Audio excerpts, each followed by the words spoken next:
안녕하세요. 저는 30대 초반의 남성입니다.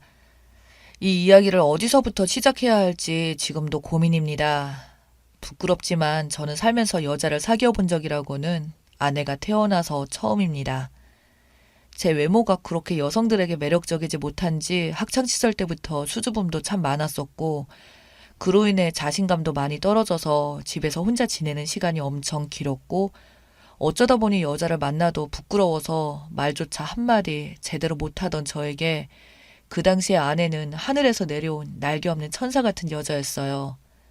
회사에 새롭게 들어온 격리 아가씨였죠. 저와 3살 차이 나는 아내는 쑥맥인 저를 유달리 챙겨줬습니다. 처음에 아내에게 다른 동료 격리들에게 따돌림을 당하는 건지 저는 걱정스러워 울고 있던 아내에게 별말 없이 간식거리를 사와서 그냥 옆에 놔두고 간 뒤로 아내는 저를 수시로 부르면서 이것저것 말을 먼저 걸게 되었어요. 처음에 봤던 것과 달리 아내는 활달하고 굳은 일도 가리지 않고 도맡아 하는 모습에 점차 아내를 좋아하는 격리들도 많이 생겼고, 그 회사에서 대부분의 사람들이 아내를 싫어하지 않게 되었습니다. 유독 지독하게 아내에게 못된 짓만 골라 하는 격리 한 명이 있었는데, 항상 사내에게 맨날 소란을 일으키고 선동을 하던 터라 문제가 컸었는데, 내부 감사 때 소액이긴 하지만 회사의 작은 횡령을 지속적으로 해온 것이 걸려서 회사에서 잘리게 되었어요. 그 이후로는 그 여자를 따르며 아내를 같이 따돌렸던 사람들도 흐지부지하게 되고, 결국 아내를 좋아하는 사람들이 더 많아지게 되었어요. 하지만 저는 그게 좋으면서도 싫었어요. 옛날에는 아내가 밥 먹거나 퇴근할 때 항상 저랑 같이 있었는데, 이제는 저 말고도 아내와 밥 먹기를 원하는 동료들이나 퇴근할 때도 같이 다니는 사람들이 많아졌으니까요. 특히 그 중에는 여자뿐만 아니라 아내에게 호감을 보이는 남자 동료도 있었습니다. 저는 여느 때처럼 제가 먼저 혼자 다니려고 하고 혼자 밥을 먹으러 가자 어느 날 아내에게 전화가 와서 저에게 선뜻 데이트를 하자고 말하더군요.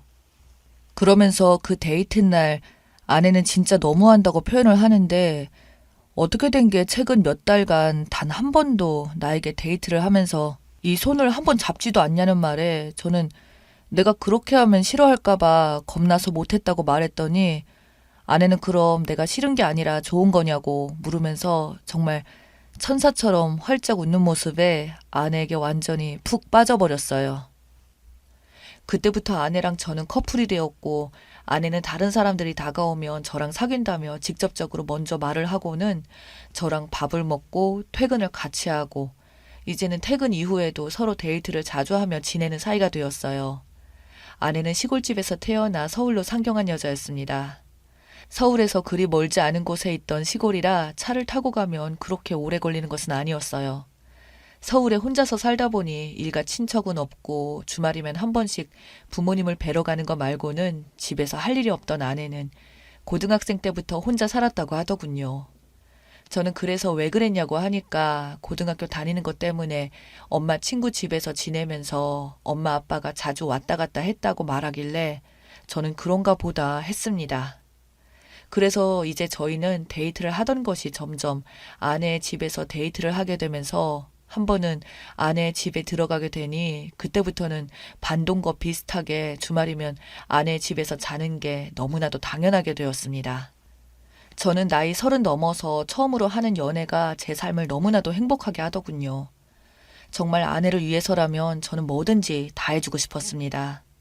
저희 부모님도 제가 연애 한번 못 해보고 혼자서만 계속 지내는 게 너무나도 걱정이 되었었는데, 갑자기 덜컥 제가 여자친구가 생겼다고 하니 너무나도 좋아하시면서 얼굴이라도 한번 보자며 성화를 부리셨고, 그렇게 사귄 지 2달이 지나지 않아서 부모님께 한번 보여드렸더니 저희 아버지께서 말씀하시기를 내 아들이지만 며느리가 인기가 좀 있을 것 같아서 과분하다는 식으로 말하면서 그러니 놓치지 말고 이 여자친구 꼭 잡으라고 말씀하셨습니다. 저는 안 그래도 항상 아내를 놓칠까봐 항상 강박 증상으로 아내를 따라다녔고, 아내가 어딘가에 나가거나 친구나 동료들을 따로 보는 것도 신경 쓰이고 마음이 쓸쓸해질 정도로 아내를 정말 좋아했습니다. 아내는 그렇게 내가 좋냐며 웃다가도 저에게 말하기를 그러면 자기를 데려가라는 식으로 말하더군요. 그렇게 저는 아내를 만나 4개월 만에 결혼하기로 마음을 먹었고 제가 할 수 있는 최선을 다해서 프로포즈를 했습니다. 아내가 프로포즈를 받아준 날은 정말 하늘로 날아갔듯이 기뻤어요. 그렇게 연애를 접고 처가에서 장인어른과 장모님도 처음으로 뵙고 인사도 했지만 장인어른께서는 저를 별로 탐탁치 않게 생각하셨기에 그 뒤로 힘들게 결혼 허락을 받아냈습니다. 그렇게 상견례도 마치고 결혼식이 결정되자 저희 부모님께서는 그동안 아들이 여자랑 연애 한번 못 해봐서 너무 걱정했는데 며느리가 너무 좋았다며 어차피 저를 주려고 사두었던 아파트가 있다고 하시면서 서울 외곽 쪽에 아파트 한 채를 넘겨주셨습니다. 남은 빚이 있었지만 그건 저희가 차차 갚아나가면 되었고요. 그동안 조그마한 집에서 지내다가 널찍한 아파트로 이사를 가니까 저희 부부도 진짜 이제는 정식 부부가 된 느낌이었어요. 아내도 새 집이 너무 마음에 들었는지 서울 와서 지내던 12년 가까이 되는 시간 동안 정말 숨막혀서 단칸방에서 벗어나지 못했는데 이런 대골 같은 집에서 살게 되니까 너무 좋다며 엄청 좋아했습니다. 그 이후로 저희는 연애 때처럼 행복하게 살았어요. 아내와 결혼하고 나니 소심했던 제 성격도 이제 여자라고는 아내만 쳐다보니 다른 여자들에게 기죽어서 말할 이유가 사라지자 당당해지기도 했고요. 그렇게 제 삶의 모든 것이 행복하다고 느낄 무렵 이제 정식으로 결혼했으니 처가에 자주 가기 시작했습니다. 한 달에 한 번, 어쩔 때는 2번 정도예요. 사실 집에서 거리가 그렇게 멀지도 않았던 터라 가는 건 부담이 별로 안 되었습니다. 그리고 본가가 오히려 너무 가까이 있어서 저희 부모님을 자주 모시고 저녁 식사도 자주 했거든요. 하지만 아내가 부담될까봐 제가 꺼려하자 아내는 오히려 좋다며 대신 우리 부모님도 한 번씩 뵈러 가자는 말에 그렇게 지내는 게 저는 당연하다고 생각했었어요. 처가에 가며 장모님께서 잡아주신 닭고기 먹고 고구마를 직접 캐보기도 하면서 행복했습니다. 그리고 잠도 자고 가기도 하고 그랬어요. 그런데 어느 날 하루는 제가 잠을 자다가 목이 말라서 깬 적이 있는데 제 옆자리에 있어야 될 아내가 보이지 않더군요. 그래서 저는 어떻게 된 일인가 싶었어요. 아내도 물 마시러 갔나 싶어서 나가봤더니 아무리 찾아봐도 보이지 않았고 한참 뒤에야 아내가 돌아왔기에 어디를 갔다가 왔냐고 물어보자 아내는 몹시 놀라며 아직 안 잤냐고 되려 묻더군요. 그게 아니라 자다가 목이 말라서 깼더니 당신이 보이지 않아서 그렇다니까 아내는 당황하면서 바람 쐬러 잠시 나갔다 왔다고 하더군요.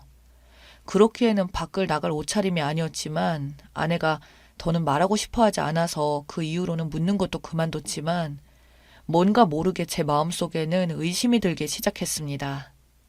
내가 밖으로 나가지는 않았지만 어디로 갔을까 하는 생각을 해보니 번뜩 이 집에 제가 모르는 방이 떠오르더군요.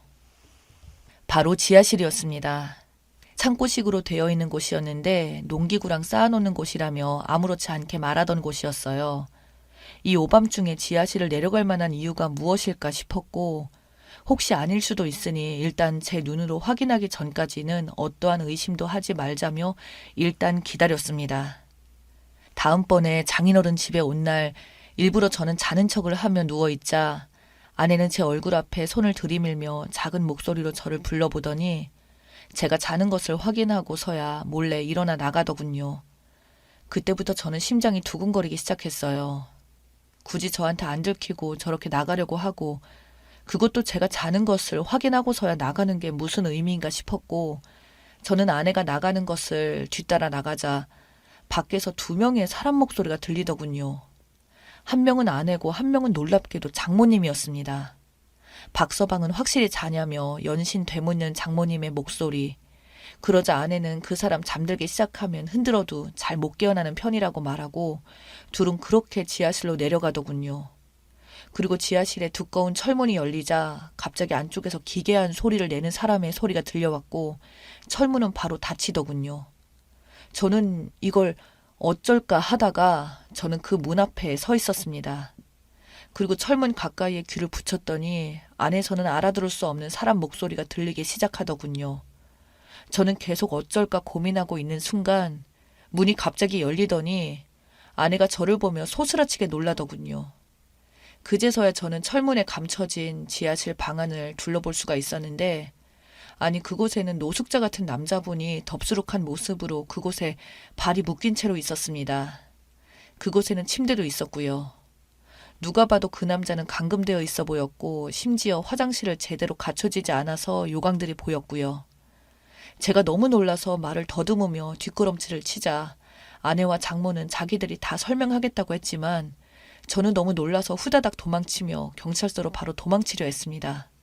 그러자 제가 탄 자동차를 몸으로 앞으로 가로막으며 아내는 진짜 모든 걸 다 들어보고 뭘 하든 하라고, 이러면 오해만 쌓일 거니까 양쪽 말을 다 들어보라며 싹싹 빌더군요. 저는 수많은 고민 끝에 자동차에서 내리지 않을 테니 설명을 해보라니까 장모의 입에서 나온 말은 충격적이었습니다. 저 지하실에 갇혀있는 남자는 아내의 오빠랍니다. 어릴 적부터 자폐증을 앓았고 어릴 적부터 문제가 많았다고 합니다. 정신 연령이 낮으니 일부러 사람들 많은 곳에 가면 소리를 지르면서 자기가 하고 싶은 것들을 해달라고 욕을 하고 가족들을 아주 못살게 굴더니 이제 몸이 성장을 해서 중학생 시절에는 아내에게 몹쓸 짓까지 하려고 했다더군요. 사리 판단을 못하고 본능만 있는 거라 이걸 법적으로도 어떻게 할 수도 없었고 아내는 그런 소문이 나면 큰일이 나니 묵인할 수밖에 없었다고, 그렇다고 가만히 놔두면 또 이런 미친 일이 벌어질 테니 집에서는 아내의 오빠인 아들을 지하실에 묶어둘 수밖에 없었다고, 모든 게 우리의 잘못인 것 같냐고 하더군요. 제 아내는 그 이후로 정신과도 다니면서 점차 괜찮아졌고 20살이 되기 전 고등학생 때 도망치듯이 서울로 온 것도 그 일 때문이라고 하더군요. 이 엄청난 사실들을 들은 저는 너무나도 큰 충격에 빠져서 아무 말도 할 수가 없었습니다. 일단 차에서 내려서 미안하다고 난 그런 줄도 몰랐지만 또 한편으로는 그런 일들이 있었으면 자기가 나한테 이야기를 했어야 할 거 아니냐니까 아내는 갑자기 울음을 터뜨리면서 반대로 저라면 그런 이야기를 쉽게 할 수 있었겠냐는 말에 저는 또 아무 말도 하지 못했습니다. 아내는 울먹이며 그나마 한 번씩 내려오면 오빠를 저렇게 챙겨주고 내려가서 씻겨주는 게 다라고 하더군요. 그렇게 그날 저는 더 이상 일단 이 집에 있기조차 싫었고 아내의 과거를 다 알게 되고 몰랐던 형님의 존재까지 알게 되자 저의 심정은 너무나도 복잡해져서 집으로 올라왔습니다. 아내와는 그 이후로 예전과는 다르게 대면대면하게 지내고 있네요. 저는 지금도 머릿속이 복잡합니다. 이 상황에 제가 나서서 뭘 해야 될지도 모르겠고 그렇다고 처가 식구들이 저와 저의 가족을 속인 것도 그렇고요. 아직까지 부모님께는 이러한 사실들은 말도 못했습니다. 아마 제가 아내와 계속 산다면 절대 그런 말을 하면 안 되겠죠. 아내는 저에게 줄곧 미안하다며 울며 사과했고 저는 한편으로는 이해된다고 했지만 이게 참 마음이 예전 같지 않네요. 그 전에는 아내에게 아이를 어서 가지자고 했던 그 말들도 전 이제 겁이 납니다. 혹시나 자폐아가 태어날까 봐요. 유전성이 있는지 인터넷에도 찾아보고 무엇을 어떻게 해야 할지 너무 두렵습니다. 제가 어떻게 하는 게 가장 현명할까요? 지금 현재 상황을 부모님께 모든 사실을 말씀드려야 할지 아니면 저 역시도 모든 것을 숨기고 아내의 오빠는 저렇게 방치하고 묵인하며 살아야 할지 모르겠습니다. 저는 정말 어떻게 해야 할까요?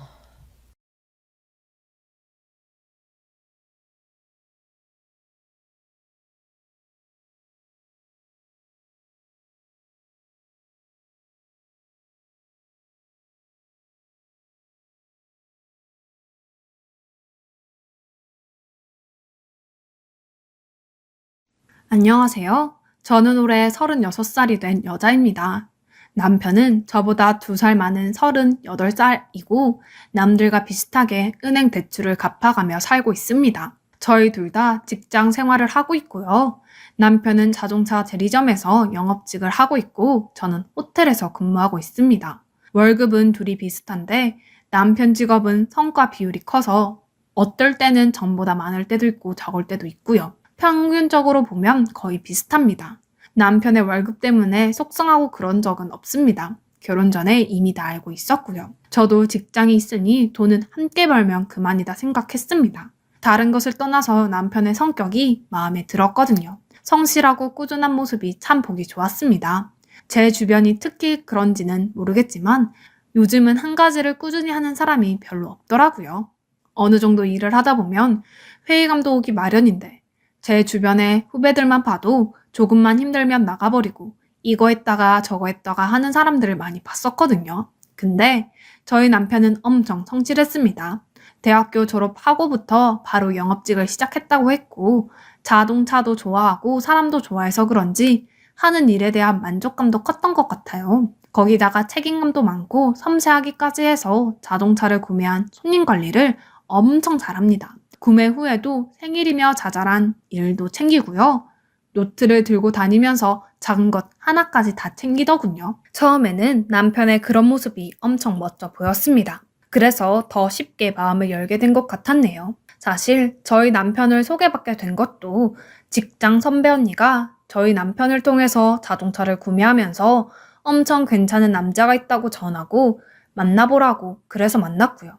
마침 그 시기가 겨울이기도 하고 외롭기도 해서 별 생각 없이 나간 자리였는데 그때 카페에서 만나 이런저런 이야기를 하다가 화장실에 간다며 제가 자리에서 일어났는데 커피를 제 옷에 쏟게 되는 일이 있었어요. 그런데 그 남자가 품속에서 손수건을 꺼내는 겁니다. 그 모습이 너무 신선했어요. 물티슈도 아니고 손수건을 내밀며 요즘 어떤 남자든 손수건을 챙겨 다니나 싶어서 직장 선배에게 들은 대로 정말 세심한 사람이구나 싶더라고요. 그때 그 손수건 때문에 그 남자에 대한 첫인상이 엄청 달라졌습니다. 제가 호텔에서 일하다 보니 세심하게 챙겨주는 일들은 제가 싫었거든요. 누가 저를 챙겨주고 손수건까지 건네받은 적은 그때까지 태어나서 29년 동안 단 한 번도 없었습니다. 그러니 제가 엄청 놀라지요. 혹시 바람둥이인가? 여자가 많은 사람인가 싶었는데 연애를 하면서 옆에서 지켜보니 그런 모습은 없고 정말 일만 하는 사람이었어요. 참 성실했습니다. 시간이 지날수록 신뢰도 쌓이고 그렇게 2년 가까이 연애를 하게 되면서 이 남자라면 괜찮을 것 같다는 생각도 하게 되었어요. 그래서 자연스럽게 결혼 이야기를 하게 되었고요. 양가 부모님께 인사도 드리고 상견례도 했습니다. 그때까지만 해도 아무 문제가 없을 줄 알았습니다. 처음에는 정말 너무 괜찮은 분들이었거든요. 제가 이런 일로 고생하게 될 줄은 상상도 못했습니다. 일단 저희 남편은 둘째 아들이고요. 위로 5살 차이 나는 형이 하나 있습니다. 아주버님은 결혼해서 아이도 둘이 있고요. 형님은 저보다 1살 더 많습니다. 나이 차이는 얼마 안 나도 결혼을 늦게 했습니다. 처음 인사를 드리러 가던 당시에 아주버님 나이는 39살, 형님은 34살이었고 나이 차이도 나이 차이지만 형님이 27살 때 결혼을 했다고 하더라고요. 그래서 그런지 시부모님과도 사이가 좋아 보였고 마치 친딸처럼 시어머니를 챙겨주시더라고요. 그때는 그런 집안 분위기도 마냥 좋게 보였어요. 나도 결혼해서 지내다 보면 형님처럼 시댁 식구들과 가깝게 지낼 수 있겠구나 싶었습니다. 사이 나쁜 게 문제지 좋은 게 문제는 아니잖아요. 그런데 이번에 처음 알았어요. 좋은 것도 문제더군요. 어머님이 저에게 그러셨거든요. 원래 집안에 제사가 12번이 넘게 있었는데 어머님이 하나씩 줄이기 시작하셔서 지금은 4번 정도만 지내면 된다고 그마저도 나중 가면 다 없앨 계획이라고 하면서 저보고 아무 걱정하지 말라고 하셨습니다. 그때는 솔직히 뭐라고 말씀드려야 할지 모르겠더라고요. 거기서 같이 웃으며 잘 하셨다고 하기도 그렇고 어머니만 믿겠다고 하기도 그랬으니까요. 그냥 적당히 얼버무리며 넘어갔습니다. 처음에 제사 이야기를 어머님께 들어서 그런지 다른 건 몰라도 제사 걱정은 하지 않았어요. 요즘 많이 바뀌었다고 하잖아요. 누가 요즘 제사 지내냐고 그것도 옛말이라고 했는데 대체 그런 소리는 누가 했는지 막상 결혼해서 살아보니 바뀐 게 없던데요. 그런 소리는 누가 적었는지 결혼은 해보고 하는 말이 이제 몇십 년 해오던 걸 무슨 수로 줄이겠나요? 원래 줄이는 것보다 끊는 게 더 쉽다고 하잖아요. 그 말이 정말 맞았네요. 줄이지도 못하더라고요. 줄이기는커녕 오히려 더 늘어나더라고요. 저희 아버님이 사업을 하고 있는데 그게 잘 안 돼서 시부모님도 걱정이 많아 보이셨고 그러다 한 번은 아주버님이 꿈에 조상님이 나왔다면서 걱정스러운 표정으로 자기를 쳐다봤다고 하는데 대책이 왜 제사로 이어지는지 결국 줄었던 제사를 하나하나 늘리기 시작했어요. 조상님이 노하셔서 사업이 안 풀리는 것 같다고 아주버님의 사업이 안 되면 안 될수록 더 심해져서 원래 하던 4번의 제사가 8번으로 늘더군요. 그럼 제사를 필요한 사람이 지내는 게 맞잖아요. 아주버님의 꿈에 나왔으니 아주버님이 지내면 되는 거였어요. 본인이 직접 정성스럽게 준비해서 올리면 걱정 많은 조상님들이 얼마나 감동하겠어요. 근데 그걸 왜 제가 힘들게 해야 하는지. 남들은 결혼하면 다니던 직장도 그만두고 한다는데 저는 그 말이 제일 이해가 되지 않았습니다. 결혼을 하니 직장 생활을 더 열심히 하던데요. 돈 벌어야 할 확고한 목표가 생겼으니까요. 더 일찍 출근하고 더 늦게 퇴근을 하고는 했습니다. 그때부터 점점 갈등이 생기기 시작했습니다. 시댁에서 자꾸 부르니 무시할 수도 없었고 빚으로 시작을 해서 그런지 지나가는 은행 간판만 봐도 나도 모르게 한숨부터 새어 나오는데 게다가 무슨 영문인지 저희 시댁 바로 옆에 엄청나게 큰 은행 건물이 하나 있어요. 아파트 단지 옆에 그 은행이 왜 있는지는 모르겠는데 시댁 갈 때마다 그 건물을 보면 기분이 참 묘했어요. 처음에는 아주버님 때문이라도 그냥 참았습니다. 마치 종교처럼 저리 매달리는데 제가 어쩌겠나요? 그런데 아주버님의 사업이 잘 풀린다고 해서 지내던 제사를 다시 줄이지도 못하잖아요. 제사 먹튀도 아니고 영원히 지내겠죠. 그런 생각이 들면서 도저히 안 되겠다 싶더군요. 그래서 남편에게 이렇게는 못하겠다고 내가 호텔에서 일하면서 온종일 앉지도 못하고 이리 뛰고 저리 뛰고 다리가 퉁퉁 부어서 들어오는데 거기다가 제사 음식까지 하는 건 내 능력 밖이라고 했습니다. 그래도 저희 남편은 제 이야기를 잘 들어주더군요. 저보고 알았다고 자기가 중간에서 이야기를 잘해볼 테니 다음부터는 미리 가서 음식을 하지 말라고 중간에서 다 막아주겠다고 하는 겁니다. 당연히 저는 남편의 말을 철석같이 믿었습니다. 저희 남편은 뱉은 말은 잘 지키거든요. 너무 잘 지켜서 문제입니다. 결국 시어머님께 말씀을 드렸더군요. 그런데 어떻게 이야기를 전했는지는 모르겠지만 며칠 뒤 시어머님께 문자가 정말 딱 한 줄 왔는데 다음 제사부터 신경 쓰지 말거라 이렇게 한 줄 보내신 겁니다. 그래서 제가 곧바로 연락을 드렸는데 10통을 넘게도 받지 않으시는 겁니다. 걱정되는 마음에 곧장 형님에게 전화를 했어요. 형님에게 제 상황을 설명하려고 했는데 어디서 들었는지 이미 다 알고 있더군요. 그러면서 저보고 마음고생이 많았겠다며 처음에는 제 편을 들어주는 줄 알았어요. 자기만 믿으라고 우리도 그렇게 힘들게 일하는데 형님이 중간에서 더 열심히 하겠다고 하는 겁니다. 그러면서 마지막에는 저한테 은근히 그래도 제사에 참석은 하는 게 맞지 않겠냐고 하더군요. 나중에 아주버님 사업이 좀 괜찮아지면 그때부터 형님이 혼자 지내겠다고 하는 겁니다. 저한테 그렇게까지 이야기를 하는데 저도 참 마음이 무겁더라고요. 와서 하는 신용만 해도 되니까 가족들 다 모이는 건데 혼자 안 오는 것도 그렇고 그게 마음이 편하겠냐고 하더라고요. 형님이 좀 더 일찍 가서 준비해 놓겠다고 힘들더라도 조금만 더 참석해달라고 하는 겁니다. 그 이야기를 들으니 왠지 부끄럽기도 하고 역시 맏 며느리는 뭔가 다르기는 다른가 보다 싶었어요. 그래서 저도 알겠다고 참석하겠다고 했고 아주버님의 사업이 잘 풀리기를 바라면서 조금만 버티자고 생각했어요. 그럼 다음 제사에는 퇴근을 하자마자 바로 갔고요. 형님은 저를 보자마자 제 손을 잡으며 오는데 고생 많이 했다고 따뜻하게 웃으시는데 저는 또 그 모습에 감동을 받아서 내가 더 열심히 하겠다고 다짐까지 했습니다. 그런데 제사 음식을 하면서 느끼는 건데 뭔가 예전하고 많이 달라 보였어요.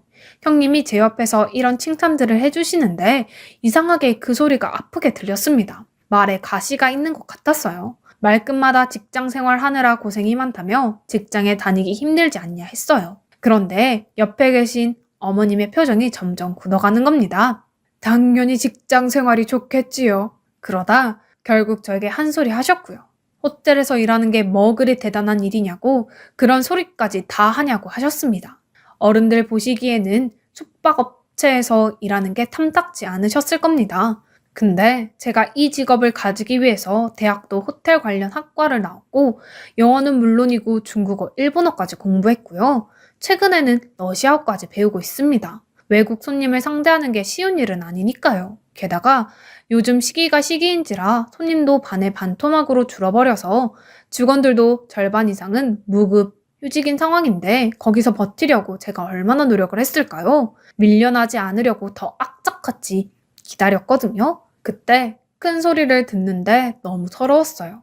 가만히 생각해보면 그런 소리를 듣게 된 것도 그렇게 이상하게 제사를 참석하면 할수록 어머님과의 관계가 좋아지기는커녕 멀어지기만 했고 그 모든 걸 뒤에서 형님이 조정하는 기분이 들었습니다. 제가 바보도 아니고 그 많은 여직원들 사이에서 버틸 수 있는 기간이 얼마인데 제가 모를 리가 없잖아요. 칭찬을 해도 그게 칭찬이 아닌 것 같았어요. 누가 보면 신우보다 더하다고 생각이 들 정도였어요. 그때는 솔직히 형님이 그냥 저를 싫어하는 것 같았습니다. 그렇게 얼마 지나지 않아 결국 터졌어요. 이제는 하다하다 제 머리를 건드리더라고요. 머리카락 때문에 직장도 아니고 집에서 그런 소리를 들을 줄은 정말 상상도 못했습니다. 제가 머리에 엄청 민감하거든요. 직업병 같은 건데 호텔에서 일할 때 가장 힘든 점이 그거였어요. 손님들 상대하고 온종일 서 있고 그런 거는 시간이 지나면서 익숙해지기도 하고 나름 요령이 생겨서 그럭저럭 버틸만 합니다. 근데 머리카락은 정말 시간이 지나도 적응이 안 되더라고요. 호텔에서 일하는 직원은 무조건 단정해야 하잖아요. 여자 직원들도 당연히 머리를 올렸어야 했고요. 머리카락을 묶고 핀으로 꼽고 거기에다 스프레이까지 뿌려서 완전히 고정시켜 놓아야 합니다. 한 올이라도 흘러내리면 바로 뭐라고 지적이 들어와요. 그래서 늘 모자 하나를 쓰고 다니는 기분입니다. 10시간 넘게 그렇게 고정시킨 채로 지내다 보면 답답한 것은 말할 수도 없고요. 화장실 갈 때마다 머리카락을 체크하고 흘러내린 게 있으면 다시 올려서 스프레이를 뿌리고요. 근데 그런 제 머리를 제사 때 뭐라고 하시더군요. 제사가 있는 날에는 퇴근 후 직원 샤워실에 들려서 깨끗하게 다 씻고 갑니다. 아무래도 가족들이 다 모인 자리인 만큼 저도 더 조심하려고 노력하고 있거든요. 그래도 그렇게 열심히 씻고 도착을 한 상황이었고요. 머리도 당연히 감고 당연히 묶어서 가지는 않았습니다. 시댁에 갈 때마다 머리를 묶어야 한다는 이야기는 주변에서도 들어보지도 못했기에 당연히 별 생각 없이 갔습니다. 예전에도 그렇게 자주 갔었고요. 그때는 아무 말씀도 없었거든요. 근데 그날은 어머님이 유독 제 머리카락을 가지고 뭐라고 하시는 겁니다. 음식에 머리카락이 빠진다면서 저보고 묶으라고 옆에서 닥달하시는데 그 순간 옆에 있던 형님이 제 옆으로 오더니 어머님 앞에서 제 편을 들어주는 겁니다. 직장 다니는 여자들은 머리 스타일도 신경 써야 한다고 게다가 호텔이면 더 그렇지 않겠냐고 하는데 불을 끌어온 건지 불을 지르려고 온 건지 모르겠더군요. 결국 그 소리에 어머님은 더 화를 내셨어요. 그래서 도저히 안 될 것 같아서 머리를 묶었고요. 바닥에서 전을 붙이다 보면 앉았다 일어났다 하고 그러다 머리가 한 올씩 빠져나왔고요. 어머님은 그 모습이 계속 거슬렸는지 엄청 신경질적으로 제 머리카락에 대해 지적을 하시는 겁니다. 그러다 제 뒤에서 무슨 소리가 들렸는데 뭔가 하고 뒤를 돌아보니 어머님이 스프레이 통을 들고 제 머리에 뿌리고 계셨어요. 그것도 아무렇지 않은 표정으로요. 제가 쳐다보고 있었는데도 어머니는 제 앞머리에다가도 스프레이를 계속 뿌리셨고요. 그때는 제가 전을 붙이는 중이라 가스버너 바로 앞쪽에 앉아 있었는데 아랑곳하지 않으시고 그러시는 겁니다. 이게 대체 무슨 일인가 싶더군요. 그때 솔직히 너무 어이가 없어서 화도 나지 않았고 그저 멍하니 스프레이통을 쳐다보고 있었습니다. 그날은 제사를 어떻게 지냈는지 이제 기억도 나지 않아요. 자꾸 귓가에는 그 스프레이 소리만 맴돌았습니다. 그렇게 제사가 끝나고 집에 돌아가려고 방에 있는 가방을 가지러 들어갔는데 그때 형님과 마주치고는 화가 머리 끝까지 났습니다. 방문을 열자 형님이 보였고 저에게 뿌리던 스프레이통을 형님 가방에 넣고 있는 겁니다. 저와 눈이 마주치고는 형님이 엄청 머쓱한 표정으로 어머님이 허락도 없이 가방에서 빼서 가져갔다고 아까 많이 놀라지 않았냐며 제 손을 붙잡는데 아니 형님 가방에 스프레이가 있는 건 어찌하시고 음식 준비하는 와중에 방에 들어가서 그걸 꺼내셨나 싶더군요. 형님이 직접 드린 것 같았어요. 그래서 제가 그 손을 뿌리치고 제 가방을 매면서 이야기했습니다. 형님이 그렇게 나와 어머님 사이에서 노력하지 않아도 이미 충분히 서먹하고 사이가 나쁜 사이이니 적당히 하시라고. 나는 여기서 이쁨 받을 마음도 없고 이미 접었으니 더 이상 그러지 말라고 했습니다. 다른 건 몰라도 특히 제 머리카락은 그냥 내버려 두라고 했어요. 그러자 형님이 저보고 오해라고 서운하다고 하는데 오해는 무슨. 그 일이 있고 보름 뒤에 제사가 한 번 더 있었거든요. 그때 도착해서 주방에 들어가 보니 아주 대놓고 스프레이 2통을 가져다 놓은 겁니다. 저번에 봤던 그 스프레이와 똑같은 브랜드였어요. 이번에도 어머님은 제 머리카락을 보라고 하셔서 제가 이번에는 스프레이를 꺼내면서 남편에게 모두 다 이야기를 했었거든요. 형님이랑 어머님이 내 뒤통수에서 스프레이를 뿌리고 가스버너 옆에서 그 난리를 쳤다고 이야기를 했었는데 남편은 그때 믿지 못하는 눈치였어요. 그런데 주방에 저렇게 스프레이가 떡하니 있으니 저희 남편이 그것을 보자마자 제 얼굴을 보더군요. 그러자 형님은 그 스프레이통을 들고 아무렇지도 않게 방으로 들어갔고요. 그러니 당연히 오자마자 기분이 나쁠 수밖에 없었습니다. 제가 표정이 어두워져서 그런지 어머님은 예전보다 더 저에게 잔소리를 하기 시작했습니다. 그때 마음속으로 대신 말했습니다. 앞으로 제삿날이든 꿈에 누가 나오든 간에 시댁에 오는 건 오늘이 마지막이다 생각했어요. 그래서 아무렇지도 않게 돼 있고 그냥 빨리 제사가 끝나기를 기다렸습니다. 형님은 저에게 일하느라 힘들지 않았냐면서 열심히 불 지르느라 바빠 보였고요. 이 꼴 보는 것도 그날이 마지막이다 생각했는데 그렇게 제사 음식을 준비 중인데 갑자기 제 뒤통수에서 아주 익숙한 소리가 들렸어요. 향기까지 나는데 뒤를 돌아보니 역시 시어머님이 서 계셨고 그 뒤에는 형님이 웃으면서 지켜보고 있었습니다. 순간 너무 열이 뻗쳐서 그 자리에서 소리를 질렀습니다. 지금 뭐 하시는 거냐고, 왜 자꾸 뒤에서 말도 없이 스프레이를 뿌리냐고 했어요. 식탁에서 벌어진 일이라서 그 모습을 아버님도 보셨고 아주버님과 남편도 다 지켜보고 있었거든요. 그러자 어머님은 머리가 자꾸 흘러내리길래 불편해 보여서 고정해 주려고 했다고 웃으시더라고요. 이번에는 제 면전에서 저 보라는 듯이 앞머리에 또 스프레이를 뿌리는 겁니다. 그게 눈에 들어갔는지 너무 따가워서 자리에서 벌떡 일어나서 화장실로 달려갔더니 거기다 대고 어머님이 그러시는 겁니다. 신경을 써줘도 난리라고, 유난스럽다고 하시면서 누가 보면 오줌이라도 뿌린 줄 알겠다며 웃는데 옆에 있던 형님이 제일 크게 웃더군요.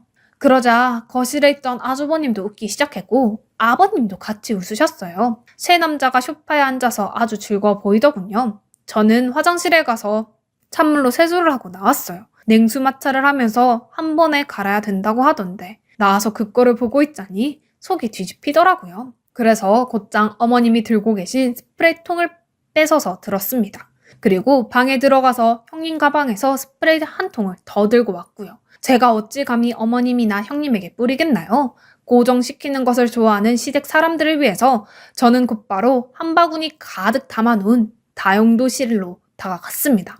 그리고 스프레이를 뿌리기 시작했어요. 그 옆에 김에도 뿌려놓았습니다. 아주 딱 붙더군요. 아주 정신없이 뿌렸습니다. 조금 그래도 덜렁이는 게 보이면 그게 과일이든 생선이든 다 뿌려버렸습니다. 그런 제 모습을 시어머니는 넋을 놓고 보고 계셨고요. 자세히 보니 저 구석에 쌓아올린 산적들이 삐져나와 있길래 당연히 스프레이로 고정을 시켰습니다. 그러자 아주버님이 정신이 들었는지 벌떡 일어나 제 손을 붙잡고 저에게 소리치는 겁니다. 재수씨 지금 뭐 하는 거냐고, 음식에다가 지금 뭘 뿌리냐며 난리도 아니더군요. 그래서 제가 아주버님에게 그랬습니다. 고정시키는 걸 너무 좋아하셔서 뿌리는 거라고, 사람 머리에다가도 뿌리는데 음식에다가 못 뿌릴 이유가 뭐가 있냐고 했어요. 이번에 다 고정시키겠다고 했습니다. 그러자 아주버님은 고정은 뭘 고정하냐고 재수씨나 좀 고정하시라고 소리를 지르더군요. 그 와중에 시아버님은 산적을 쌓아놓은 그릇에 코를 대고 냄새를 맡아보셨고요. 옆에서 남편은 그걸 손으로 쿡쿡 눌러보는데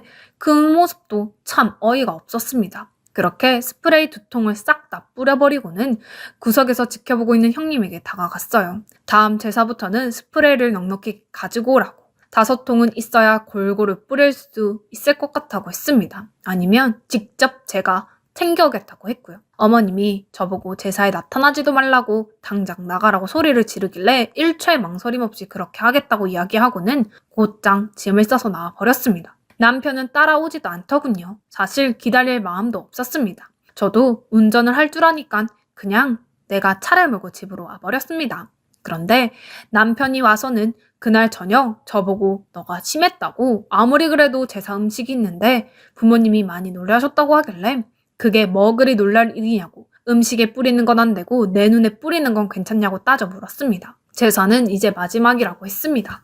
그게 싫으면 그냥 갈라서자고요. 머리털 잘 안 빠지는 여자랑 새살림을 차려서 스프레이를 뿌리든 뭐든 하든 하라고 했어요. 한 번만 더 부르면 본드통을 가져가겠다고 했습니다. 그날 이후로는 남편 혼자만 다녔고요. 정말 양심 없는 형님이 제일 먼저 연락이 와서는 저보고 미안하다 어쩐다 연기를 하길래 제가 그랬습니다. 앞으로 제사든 뭐든 평생 혼자 잘 지내보시라고 나는 빠지겠다고 했어요. 그리고는 전화를 끊어버렸어요. 그 이후로 제사라는 제사는 형님이 혼자서 열심히 지내고 있습니다. 예전에 제사를 지냈던 횟수에서 최근에 한 번을 더 늘렸다고 들었는데 아마 올해가 가기 전에 예전에 1년 12번의 제사들이 모두 원상복귀 될 것 같습니다. 그런데 아주버님 사업은 아직 힘들고요. 그래서 그런지 하나씩 늘어가는 것 같더라고요. 나중에는 12번이 13번도 될 수 있겠네요. 제사를 지내든 기우제를 지내든 저는 이제 시댁은 쳐다도 안 보고 지낼 겁니다. 좀 과하다 싶어도 그렇게 뒤집어서 그날은 좀 창피하기도 하고 후련하기도 했지만 시간이 좀 지나니 요즘은 참 편하게 지냅니다. 남편은 그날 뒤로는 아무 소리도 안 하고요. 참고 지낸다며 말하고 싶은 것은 끝이 없었지요. 차라리 잘 된 것 같아요. 참는다고 없던 돈이 생기는 것도 아니고 저는 그냥 지금처럼 제 일을 성실히 하고 은행 대출을 열심히 갚아가면서 그렇게 지내려고 합니다. 조상님이 저희 대출을 대신 갚아주는 것은 아니니까요.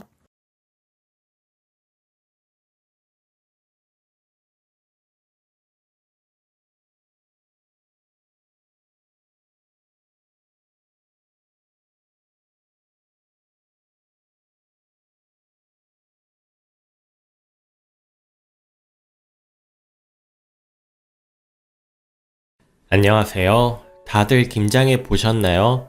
김장철인지 마트만 가도 배추며 무며 엄청 많은데 김장 때문에 몸과 마음이 너덜너덜해진 기억이 있어서 글을 적어볼까 합니다.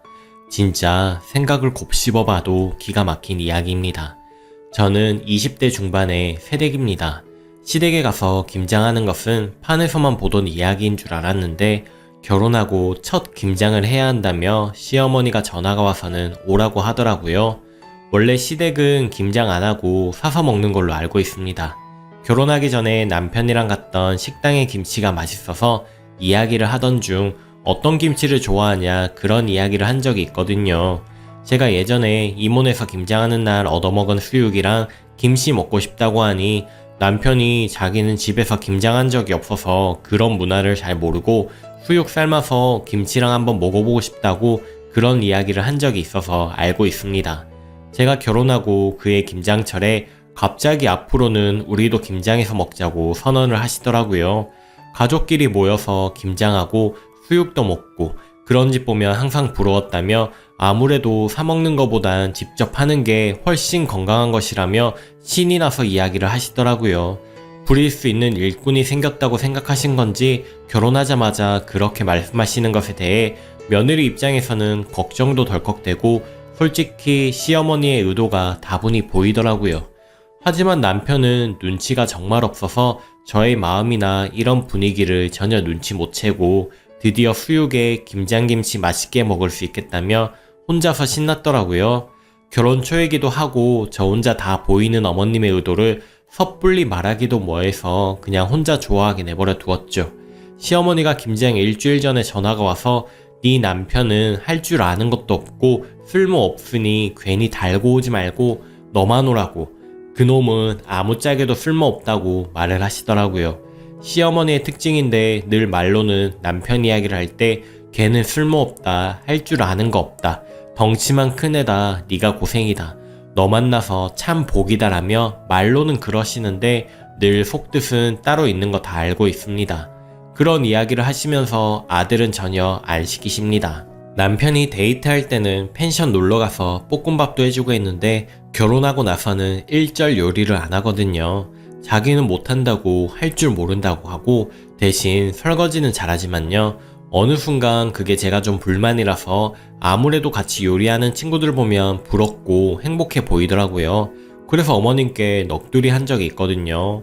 땡땡씨는 요리를 전혀 안 한다고 그랬더니 그때도 아유 걔 할 줄 아는 거 없어. 라면물도 잘 못 맞추는데 그러지 말고 그냥 마음 비우고 살아. 요리하고 밥 해주는 건 며느리가 한다고 생각하고 사는 게 속 편해. 그러시더라고요. 그러면서 아침은 꼭 챙겨줘야 한다고도 하시고요. 속으로는 아들 요리 하나 안 가르치시고 장가 보내시고 요즘 세상이 어떤 세상인데 라고 말하고 싶었지만 더 말하고 싶지 않아서 네 하고 말았죠. 다시 김장 이야기로 돌아와서 어머님은 쓸모없는 아들은 밥 혼자 차려 먹든 라면 끓여 먹든 알아서 먹게 내버려두고 너만 와라. 수육해서 맛있게 먹자 하신 말뜻은 아들은 집에서 쉬게 너만 와라 라는 그 뜻이죠. 저도 그렇게 멍청한 사람이 아니라서 그 정도의 눈치는 가지고 있습니다. 그리고 결혼하고 첫 김장이고 처음으로 가서 일하는 건데 저 혼자 오라고 하시니 내심 달갑지 않았습니다. 남편한테 시어머니 말 해석 없이 그대로 전달했고 역시나 눈치 없는 남편은 본인이 시모보다 더 잘할 건데 왜 쓸모 없느냐고 싫다고 같이 갈 거라고 하더라고요. 우리 부인하고는 한치라도 떨어져 있기 싫다고도 하고 꼭 가서 나도 수육을 먹을 거라며 나 빼고 먹으려고 하냐면서 반드시 가야겠다고 하더라고요. 그래서 원한다면 같이 가자고 말을 하고는 결국에는 남편의 뜻을 따라 같이 가게 되었습니다. 김장날 시어머니가 다시 저를 불러서 말씀하시더군요. 시모, 쟤는 있어봐야 방해만 되고 걸리적거리니까 방 안에 박혀 있으라 하고 우리끼리 수다 떨며 재미나게 이야기하고 김장하자. 어머니, 같이 해야 더 빨리 끝나지 않을까요? 일손이 한 명이라도 더 있어야 될 텐데 무거운 거 드릴 거 뭐 있으면 그 일 시키면 되잖아요. 아이고, 제 힘도 없고 할 줄 아는 것도 없어. 차라리 네가 더 힘이 세지. 하시면서 절 끌고 나가시더라고요. 마당에서 김장해야 했는데 엄청나게 추운 날이었고 방 안에는 보일러를 절절 끓는 수준으로 올려두셨죠.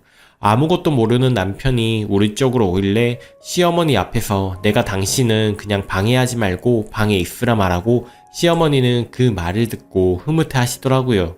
역시나 눈치 없는 남편은 자기가 시아버지랑 둘이 할 테니 나랑 시모 보고 방에 있으라고 하더라고요.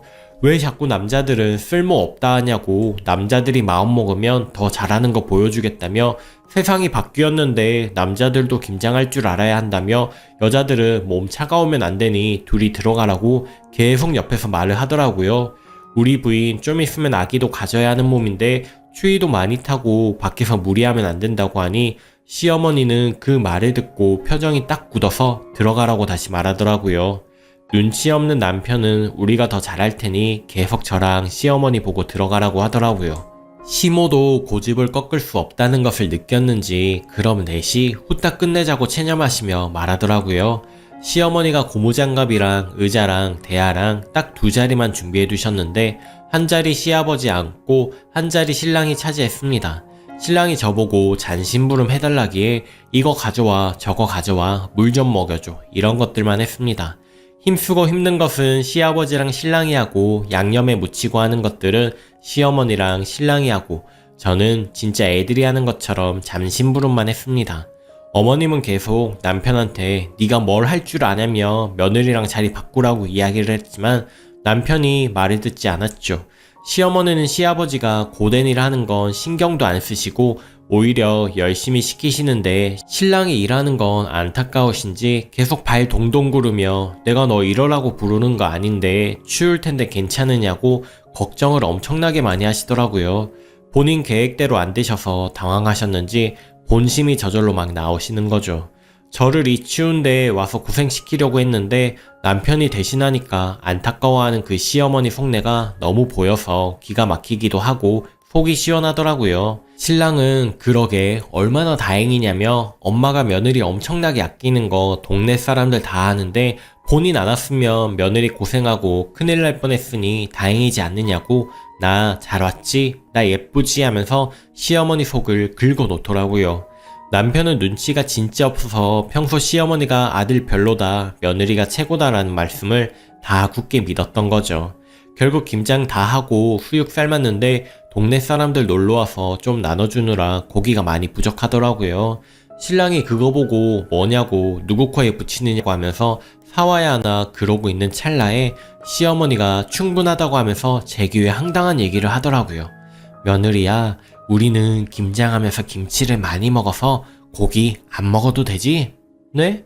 고기 있으면 먹어야죠. 왜 안 먹어요? 우리는 이따가 맛있는 거 먹고 고기 얼마 없으니 남편 주자. 오늘 고생 많이 했잖아. 뭐 그러죠 하고 반강제적으로 고기 안 먹기로 약속이 되었죠. 그런데 귓속말로 그런 이야기를 하시는 것도 그렇고 며느리만 하대하는 것 같아 기분이 영 좋지 않더라고요. 완전 그 상황인 거잖아요. 아들은 더운 밥 주고 찬밥만 며느리 주는 밥 먹는데 남편이 왜 이렇게 고기 안 먹느냐고 자꾸 제 밥그릇에 고기를 올려주더라고요. 많이 먹었다고 하니 안 먹는 거 다 봤다고 내가 먹으면 고기 올리고 먹으면 고기 올리고 저는 시어머니 표정을 살피게 되죠. 시어머니 표정이 또 안 좋아지시더라고요. 신랑 때문에 넷 중에 결국 제가 고기를 제일 많이 먹었습니다. 고기 안 먹기로 무언의 약속을 했는데 말이죠. 밥 한 숟가락에 고기 하나씩 먹었더니 배부르더라고요. 신랑이 설거지는 우리끼리 할 테니 시부모님 고생하셨다고 먼저 쉬시라고 등 떠밀어 내보내시고 부엌문을 잠궈버렸습니다. 시댁 구조가 특이해서 부엌은 독채처럼 따로 나와 있고 부엌에 작게 마루가 딸려 있고 보일러도 들어오는 구조인데요.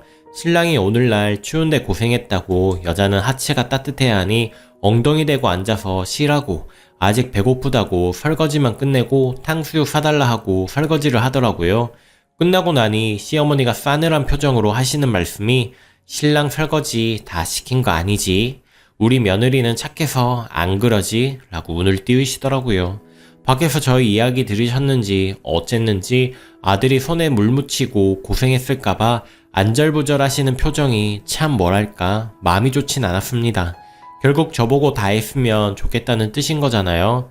신랑은 그거 못 듣고 우리 데이트 간다고 이따 다시 올게 하고 제 손을 잡고 나가더라고요. 나갔다가 갑자기 화장실에 가고 싶어서 다시 집 들어오는데 시어머니 목소리가 들렸습니다. 어쩜 아들이 혼자 다 일하는데 눈치가 없냐며 고기도 얼마나 많이 먹는지 눈치 없이 지 남편 안 주고 지 혼자 다 먹어버리네 하면서 저보고 진짜 빵점 며느리라고 이야기하시더라고요. 일도 느리고 눈치까지 없다며 어떻게 저런 애가 들어왔을까 라며 계속 제 욕을 하시더라고요. 자기 아들 고생만 시킨다면서 한숨을 푹푹 쉬시니까 아버님이 거참 그만 좀 하라니까 라고 이야기하시더라고요. 정말 그 이야기를 듣는데 안 그래도 힘든데 어떻게 해야 할지 모르겠더라고요. 그날 온종일 서러웠던 거 다 터져 나와서 화장실 갔다가 신랑 얼굴 보자마자 참고 참았던 울음이 터졌습니다.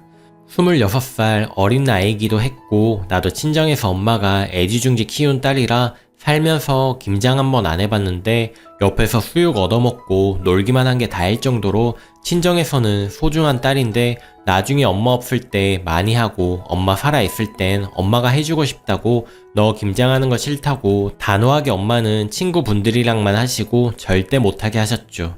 추운 날 벌벌 떨면서 불편한 시댁에서 김장 돕고 잔심부름이지만 나름 열심히 도왔는데 계속 일머리 없다고 구박하시고 수육도 못 먹게 눈치 주시고 온종일 서러웠던 게 빵점 며느리 소리에 터져서 그냥 울었습니다. 신랑이 그 얘기 듣고 얼굴이 울그락풀그락해지더니 시모에게 가더니 엄마 내가 화장실 가려고 다시 들어가다가 다 들었다고 엄마 도대체 그런 소리가 왜 나와? 빵점 며느리라니 힘들게 와준 며느리에게 그게 할 말이야?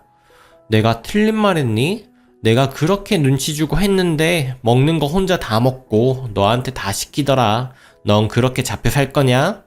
그게 무슨 소리야. 우리 기분 좋게 왔는데 엄마가 정말 이렇게 나올 줄 몰랐네. 정말 너무 화가 나. 시어머니도 자존심이 센 타입이신데다가 아이들이 그렇게 나오니 배신감을 느끼셨는지 여자의 환장해서 엄마도 못 알아본다고 너 같은 자식 필요 없다고 대체 이게 뭐 하는 짓이냐고 소리를 치시더라고요. 남편이 그래 알았어. 나 엄마한테 너무 실망했고 그러면 여기서 우리 인연 끝내자고 문을 발로 차버리고 나오더라고요. 어머님한테 전화 한 번 안 하고 그 후로 4년째 왕래 한 번 연락 한 번 안 합니다. 시모가 그날 저보고 사과할 거면 얼른 하고 아니면 너희끼리 잘 살아라. 문자 한 번 보낸 게 마지막이고 그 후로 연락 없고 저도 딱히 답장하고 싶지 않아서 하지도 않았습니다. 그래도 천륜인데 싶어 남편한테 당신만이라도 왕래하라고 해봤는데 자기는 아내가 우선이고 엄마 아빠가 잘 챙길 거라고 남자들이 각자 아내만 챙기고 살면 되는 거라고 됐다고 합니다. 그 후로 남편만 믿고 지금까지 연락 한 번 안 하고 저는 편하고 좋지만 남편이 좀 걱정은 됩니다. 김장철만 되면 시댁 김장설 올라올 때마다 생각나서 써보네요. 그런데 저희 시어머니도 좀 대단하신 것 같습니다. 4년 동안 연락 한 번 올 법한데 정말 자식 버렸다 생각하셨는지 연락 한 번 없으십니다. 덕분에 명절이고 시모 생신이고 모두 프리패스입니다. 첫 김장이 인생의 마지막 시모와의 김장이 되었네요. 그 사이 딸도 하나 낳았고 시모도 동네 건너 소문 들어서 알 텐데 자존심에 절대 연락 먼저 안 하시더라고요. 편해서 좋기는 한데 나중에 조금이라도 남편이 나를 원망하진 않을까 걱정이 되기도 하네요. 가장 마음에 걸리는 것은 그래도 손주가 생기면 어떻게든 왕래가 시작될 거다 예상을 했는데 두 사람 다 서로 연락하지 않으니 제가 괜히 마음이 불안하다고나 할까요? 아이가 더 크기 전에 무언가 액션을 취해야 하나 싶기도 하고 어떻게 해야 할지 모르겠습니다. 아무튼 제 사연 읽어주셔서 감사드립니다. 추가입니다. 주작이라고 하셔서 깜짝 놀랐습니다. 그만큼 주작 같은 좋은 남편이라고 생각할게요. 눈치가 없기는 한데 정말 저한테는 자상하고 가정적인 사람이거든요. 눈치는 진짜 없습니다. 아직도 시모 얘기 나오면 며느리 그렇게 아끼던 사람이 왜 그렇게 갑자기 김장날에 변한 거냐고 해요. 전후 사정도 모르고. 시모도 남편도 둘 다 자존심이 엄청나게 세요. 그래서 지금까지도 이렇게 지내는 거고요. 남편은 엄마가 잘못한 거고 엄마가 먼저 사과하고 굽히면 다시 연락할 마음은 있으나 본인이 먼저 연락하는 거 싫다고 연락하지 않고 시모도 아마 첫 손주 보고 싶으실 테지만 그 욕심보단 자존심이 더 세서 연락 기다리는 중이실 겁니다. 여전히 저희 친정에도 잘하고 아이 낳은 지금도 좋은 남편, 좋은 아빠예요. 손에 비린내 묻히지 말라고 늘 생선가시 손으로 발라서 밥 위에 먹기 좋게 올려주고 자다가 잠결에 제가 추워하면 작은 기척에도 벌떡 일어나서 이불 덮어주거나 수면 양말 신겨주고 다시 잠드는 그런 남자입니다. 아기 낳았을 때 완전한 모유 수유에 직후라 새벽 수유는 남편이 도울 수가 없었고 새벽에 잠 못 자느라 고생하는데 수유 외에는 손가락 까딱하지 말라며 집안일 100% 다 해주기도 했네요. 제 속옷 양말까지 직접 손빨래 다 해줬습니다.